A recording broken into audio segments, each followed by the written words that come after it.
প্রাতিষ্ঠানিক কাঠামো ও কার্যক্রম আরও গতিশীল করতে দেশি বিদেশি বিনিয়োগকারী খুঁজছে মোবাইল আর্থিক সেবাদাতা প্রতিষ্ঠান নগদ। কেন্দ্রীয় ব্যাংকের গভর্নর আহসান এইচ মনসুরের সাথে দেখা করে একথা জানান প্রতিষ্ঠানের নতুন চেয়ারম্যান KAS মুর্শিদ।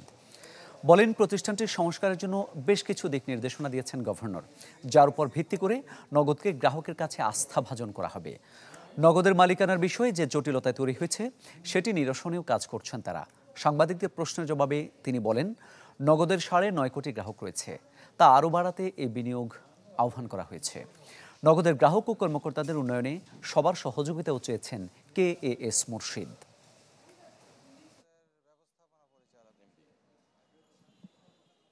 এখানে নতুন আরও ভালো প্রযুক্তি লাগবে, নতুন বিনিয়োগ লাগবে, এবং সেগুলো করতে হলে আমাদেরকে নিজেদের ঘরটা একটু গুছিয়ে নিতে হবে। হ্যাঁ, কারণ এমনি তো আর বিনিয়োগ আসে না।